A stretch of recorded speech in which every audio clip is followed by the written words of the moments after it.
Hey, Diana. Facebook Live looks different today. I don't know what they've changed, but I'm not seeing everything. So hopefully I can see comments.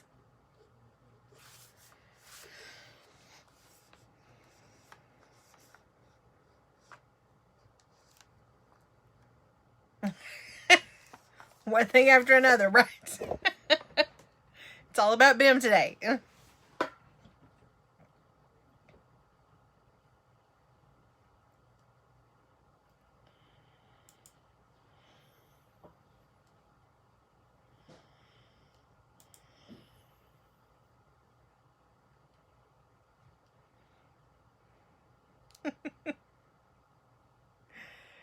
That's funny.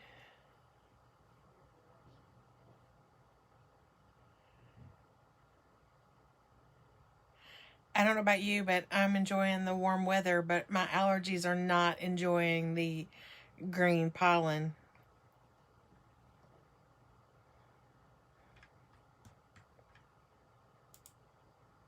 Let's see what time it is.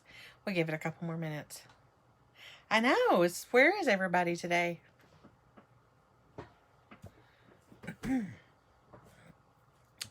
Well, if they don't show up, it'll just be us. You get me all to yourself.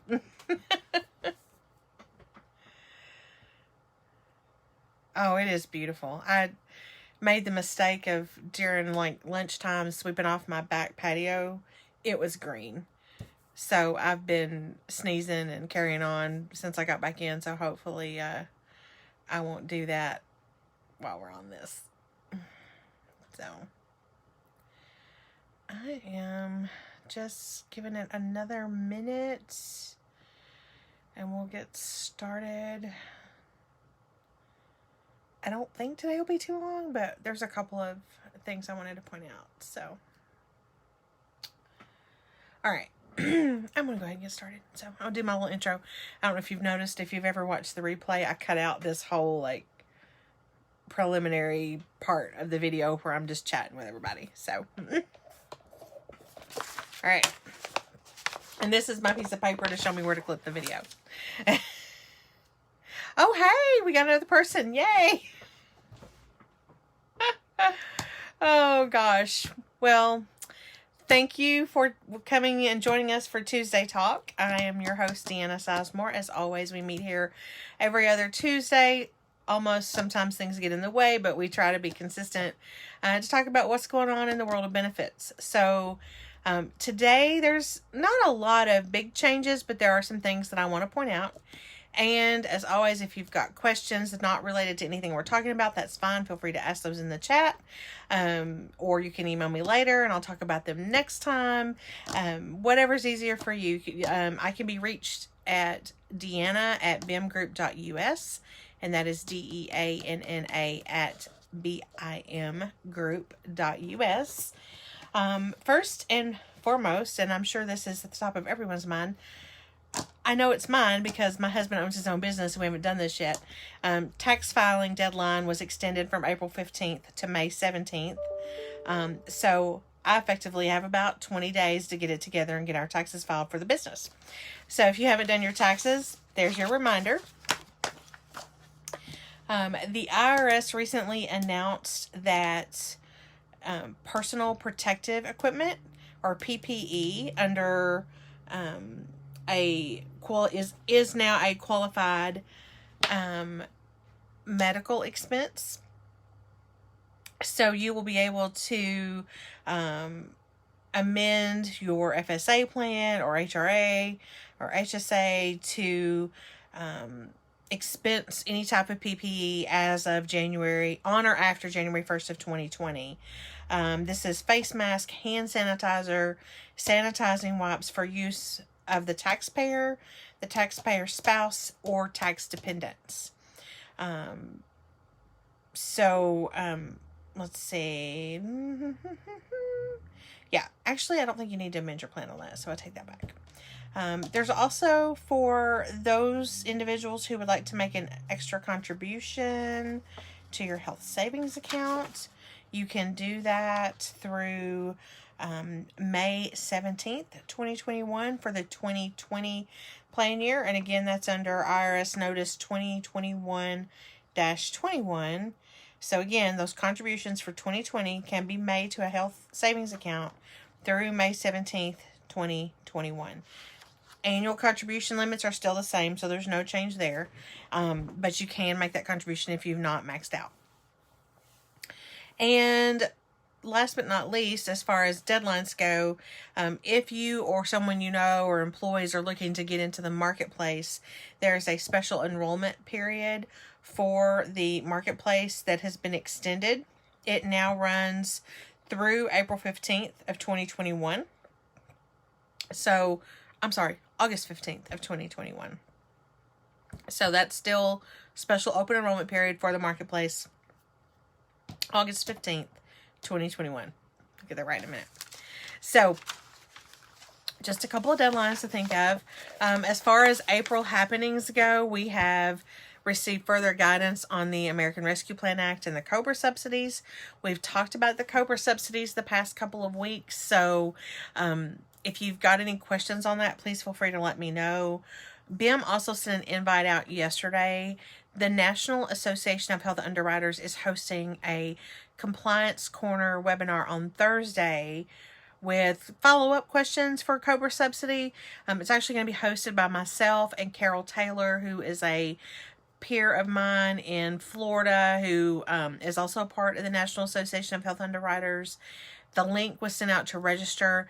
They only allow the first 1,000 people on the actual live webinar, but if you register and you don't make the 1,000 cut, they will send you a copy of the webinar recording and slides. So if that's something you're still struggling with, I highly recommend you at least register for it, even if you don't get to watch it, or you don't make the 1,000 cut, you'll still get a copy of the presentation. Any questions on any of that right now? That's really the biggest thing we got going on. Oh, good, Diana. It'll probably be a lot of some of the same stuff you've heard, but we have asked some very poignant questions to the tri-agencies, and hopefully we'll get those answers. They're more scenario specific, which you may or may not run into, but I think it'll be good. It's a lot of slides. We're going to completely geek out on you. So, the only other thing I really wanted to touch on today was the Blue Cross Blue Shield antitrust settlement. We've started getting phone calls and messages from employers and employees. We sent out a broadcast on that as well. There's also on the blog. While we can't really tell you what to do or how to do it, we can facilitate some information for you. So if you or your employees have received a mailer or an email from J&D legal administrators regarding the Blue Cross Blue Shield antitrust settlement, it is legitimate. It is something you can opt into, you can opt out, you can file a claim, you can do nothing. There's several different scenarios. The thing I really wanted to point out was J&D is the only official administrator. We've actually already had a client, a very large client, receive a phone call from some third-party legal counsel wanting to help them with their claim. What happens is these third parties get a hold of the information, they get a hold of people that need to file a claim, and they take a percentage of that cut of the claim, or they take a cut from that claim to help them file and do everything. Whereas J&D Legal Administrators has already done the work. You file the claim through them, you're going to get your monetary award if eligible. So first things first, J&D Legal Administrators is who you want to look for. Secondly, you want to make sure that you understand if you're eligible or not. So if you haven't received a mailer, you can actually go to the Blue Cross Settlement website and find out if you're eligible or not. And then thirdly, if you are eligible, are you choosing to opt in, opt out, disagree, whatever. So if you do nothing and you're like, I just don't know what to do, so I'm going to do nothing, You become part of the class action settlement. You just don't get a monetary payout. You actually have to file a claim to get a part of the monetary payout. If you object, you're basically saying, yeah, I want to be a part of the lawsuit, but I don't agree with the outcome, or I don't agree with the amount allotted for award, and here's why. And a judge will hear those reasons at a fairness hearing before the claim is actually settled. If you opt in, you're in. You need to file a claim. The claim's going to ask for information such as group number, the time period you were covered by Anthem. It asks for demographic information. For employers, it does ask for the percentage of premium paid for employees, but you do not have to include that information to file a claim. That information is only required if you are objecting to the award allocation, and it's only required at a later date. You don't have to have it to file the actual claim. So if you did not get the email from us, you can go to our website, bimgroup.us/insights. And the very first couple of articles is Anthem BCBS antitrust lawsuit, as well as one for employees. So what we did for employers was we created an employee-facing piece for you to go and look at or go and give that to your employees in the event that they're asking questions. So let's see, Rachel, is there any way for folks who don't remember their member ID from that time frame to complete the claim? A couple things. One, I would refer to that bcbssettlement.com website. I believe, let's see, let me see if it asks for, there's a question about a member ID.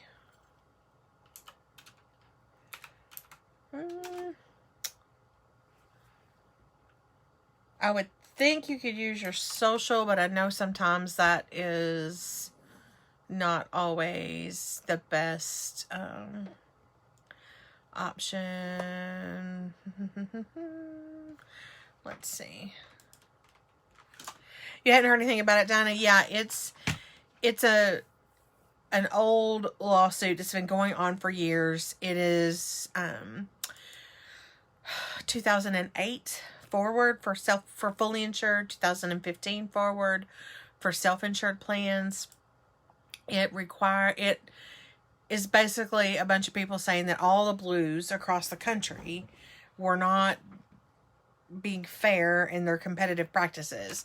So it finally settled, and the award is, one, Blue Cross Blue Shield has to change the way they do business, and two, they have to issue this monetary award for those that make claim. Now, the award after attorney's fees is $1.9 billion for all of the country's Blue Cross Blue Shields. If every single person files a claim and every single employer files a claim, that's not a lot. If they, depending on the split, who knows what the dollar amount will be in the end that you'll get. But is it worth filing a claim?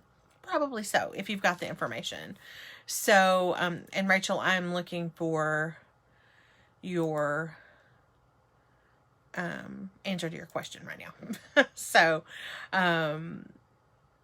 yeah, it does ask for your group number, and I have heard that you have to provide the group number. The member ID, I think, would be your social. They may be able to call the Blue Cross Blue Shield customer service, just a 800 number, and say, hey, I think I had coverage at one time. Or if they have their old login to the Anthem system, they could do that. Let's see. I'm looking to see.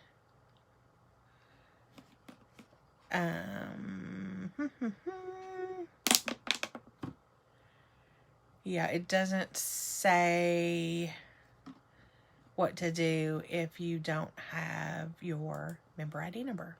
So why would it?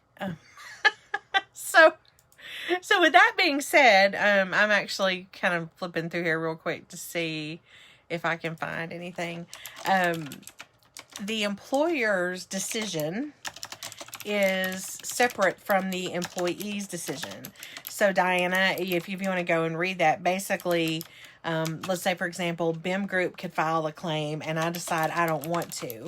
Or I decide I want to, and Bim Group does too, so we're both filing a claim. It's absolutely an independent decision. As a plan sponsor, you're filing on behalf of the plan only. You're not filing on behalf of the plan and the employees. You're just filing on behalf of the actual plan. So you don't have to, worry about making sure you've got all your employees' information. If an employee asks you if they should file or not, I would recommend them go to this website, have them look it up, have them file the claim. We would pick Anthem Health Plans of Kentucky for our groups. Group number does not look like it is a mandatory field, Rachel, nor does the member ID a subscriber number. So if all else fails, I would say social and coverage start and end date. If it does ask for employer name. So here's what's supposed to happen. When everything is said and done, come October and the judge has the fairness hearing, if the judge agrees to everything and says, yes, everything looks good, I approve the claim, then J&D legal administrators will start processing claims. And the claim filing deadline is mid-November, I think. I'm in the Blue Cross Blue Shield settlement site now, so I don't have my thing in front of me. November 5th, not mid-November, November 5th. At that point, the administrator is supposed to be able to say, hey, Mr. Employer, here's everything we show that you've paid as premium. Do you agree or disagree? If you agree, great. If you disagree, I'm not sure what the next step will be. We're hoping we get some guidance. Once they have all the information gathered, they do the payout. The problem is the payout allocation is based on a certain percentage for the employer, a certain percentage for the employee, depending on if the employee had single or family coverage. So somehow or another, they're going to have to say, okay, here's Mr. Employer, and here's all the employees that opted in or opted out, and then divide it up from there. There's all these if-and scenarios on the website. Lots of good information out there. We wanted to just give our clients a heads up on, hey, this is complicated. There's a lot of stuff. We're not getting a whole lot from Anthem, but we're getting, we're not getting a whole lot of FAQ kind of from Anthem, but we are getting the website information. So we just tried to make that a little easier to digest. 95% of the email and the blog post that we did actually came straight from the website. So there's no opinion in there. There's no, this is what we think, whatever. It's all straight from that website. So if you've got any questions on that, again, I would refer employees to that website or the 800 number. If they call the 800 number, Rachel, they may be able to help them with the ID number. I'm not sure. As far as our employer groups go, if you need some back information and you've been with us for a while, we've got that. We can help an employer out, with group numbers, the time period that you had with with Anthem or Blue Cross, and be happy to assist with that as best we can. Again, you just need some basics to get the claim filed, and that's the important thing. So any questions on that? Diana, where can you go to look for it? Okay, so go to bimgroup.us/insights, and I will see if I can put it in here in the chat.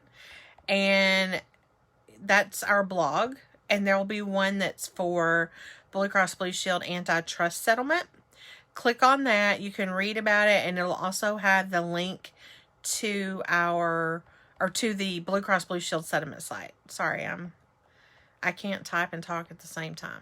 So let me get this in here. Bim Group, yeah, /insights. Okay, that is really all that I have. Again, just a reminder, if you want to catch the Cobra DOL or no, FAQ piece from National Association for Thunder Riders, that's Thursday. Emails went out today on that, so you can register. It's the first 1,000 people can attend the live webinar. If you don't make the $1,000 people limit, you will be emailed the webinar recording and slides. Myself and another peer of mine are hosting that one. May 17th, tax filing deadline, and also the deadline to make HSA contributions for the 2020 calendar year. And then the Blue Cross Blue Shield settlement. So if nobody has anything else, that's all I have for today. And I made it to my 20-minute mark. So if there's something you want to hear about or talk about on Tuesday Talk, please feel free to message me. I'm happy to go into that. If you think of something after the fact, you know how to reach me.